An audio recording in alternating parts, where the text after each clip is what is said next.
going into the bedroom with ADHD, you can have so many distractions around you. And a big one is not being connected to yourself. So I get my clients to actually drop into their body first, whether this breathe through breath, sound, movement, or meditation, or even just talking or thinking about sex, but creating, like using the ADHD focus and creating that space around sex to be alive. So your body is awakened first. And then when you're going into your experiences with your sexual partner, you're already turned on. You're already in the moment, rather than be like, oh, it's Monday, 5 o'clock, I need to have sex. Coming into the bedroom, be like, okay, I'm not turned on, I'm disconnected, I don't feel this. Like, that's not a pleasurable experience. We want to be feeling pleasure. So set yourselves up for success, connect into your body first, and allowing yourself to be balanced, to have that more fun when you're in the bedroom. Yes, yes. I talk about that all the time, like not specifically for ADHD, just for like, I mean, females specifically in general, like doing a self-pleasure practice first, or just something like a meditation, or just like calming yourself down first, like kind of even like touching your body for 5 minutes to just like bring it out of your head and into the body, and then going into the sexual experience with your partner or whoever. Because yeah, it's like if you're in the mind, it's just like it's so much harder.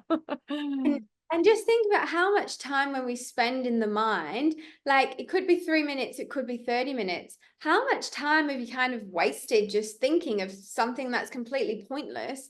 And you could have had 30 minutes of extra pleasure. And so like this is something I do for myself as well. For myself, if I'm feeling a little bit disconnected or I find myself overthinking, I'm like, okay, am I overthinking that something I really need to think about, whether, it might be booking a flight or booking a taxi or something, or is it just thoughts that are just passing through? And so if I notice them, I was like, okay, let them go, and then come back to my breath. I generally use a lot of touch. So I bring myself back into my body with a lot of touch, self-pleasuring as well, my yoni, my breath, and just allowing myself to feel. And yes, this can maybe take 5 or 10 minutes for me to actually start feeling, but that extra 12 minutes, oh my gosh, I'm in so much pleasure. But you've just got to keep going and push through that 5 or 10 minutes hard part to find on the other side. Same with like, when you go into a gym or you go into the workout, the first 5-10 minutes are always a hard part. You don't want to be here. Your mind's telling you this, but just think how good you're going to feel on the other side. I love that you've said that, because even like, I mean, I experience this. We all do. Like, there's some weeks where it's like, even on a hormonal level, you're just not even there to think about sex. And so, if you are in that space with your partner, like, say, for instance, maybe you have warmed up yourself a little bit, but even still, if you're with your partner and you're still feeling like you're just not turned on and you can't feel much sensation, like, would you say for them to spend extra time like touching you and just breathing, as opposed to like trying to get it all done and happen and like going into what's most likely a tight, dry yoni? Like, would you suggest too that you and your partner maybe spend time massaging or doing something a little bit extra? Definitely. And I guess the more that you know about yourself and know how you are, and know, okay, if I'm dry or if I'm not turned on, what do you need to do to get you there? Mm. And there'll be something, for example, it's all steps for a goal. Everyone has their own steps differently, but like say, if you're booking a plane ticket, you look at the airport, you look where you're going, you look at your baggage allowance. There's a couple of steps to actually book the flight. When you come into the bedroom, it's the same. Okay, what do I need to turn myself on? Is the environment a distraction-free environment for me? And sometimes, like, your body in the moment, especially for females, it might not want sex.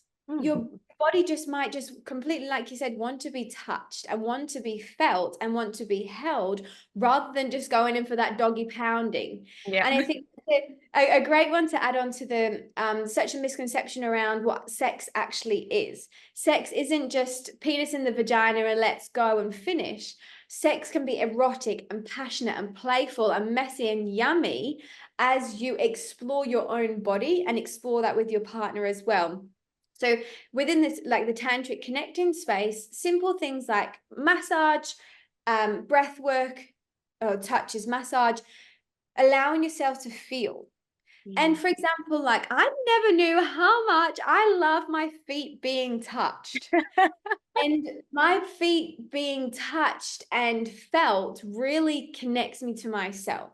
So like, Mm. if I'm with a partner and if I'm feeling a bit disconnected, generally it's my hands or my feet. And obviously, there's a lot, we can pump a lot of endorphins or muscles within our hands and feet. So I know being connected to them is like, okay, I just need to feel alive a little bit. I just want to come back into my body. And with my partners, we would way prefer spend 2 or 3 minutes doing this for Mm. me to come back into my body rather than being like, okay, my legs are open, let's just go for it. And I'm not actually feeling. Mm. So again, take that 2 or 3 minutes, but the pleasure on the other side is going to be so much more yummier than just obviously a dry yoni, or obviously then your partner not being hard because he doesn't think that you want the sex. But Mm. really, your body just needs a bit of TLC. That's so true. And you never know. It could be the feet. It could be the The feet or the ears or behind the neck, just really places on your body. So this is a great exercise for anyone listening out there.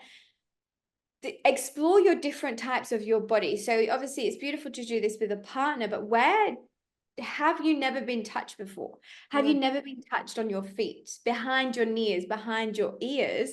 Stomach is another one. And it's so underrated, the pleasure that you can get from these small parts of your body. And actually, like, oh, I really like this. Or what type of sensation do you like? Is it hard or fast or slow or messy? And just owning that. It's like, oh, I really like this or I really like that. That's going to get you into your body, allow you to feel through touch. Plus, you're communicating, plus, you're listening to your partner, and then you can have more fun on the other side. Yeah, I love that. And it could even just be like a pure, like you could do a full body massage on each other. Cause I know that when I've gone and got an actual massage, like it's those parts that you don't think are gonna feel the best that end up feeling the best. Like I love when my belly gets massaged. Like I'm always like, oh, they're at the belly now. Yes. So Yeah, doing a full body definitely. massage and having fun playing like is such a great way to explore that. And obviously, I'm in Asia at the moment, and so you can have a massage for very cheap, and they're on every corner.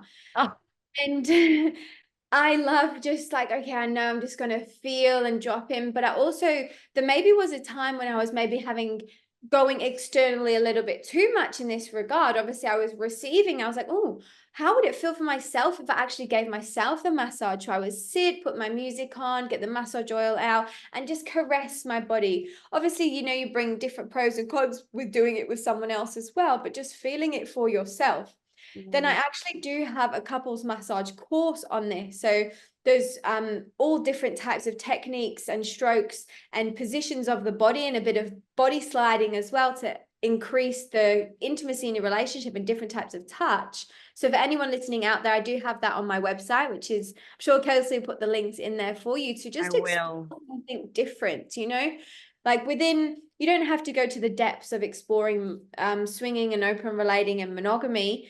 You can just simply tap into exploring a massage and different types of touch and giving and receiving to your partner Mm. or your.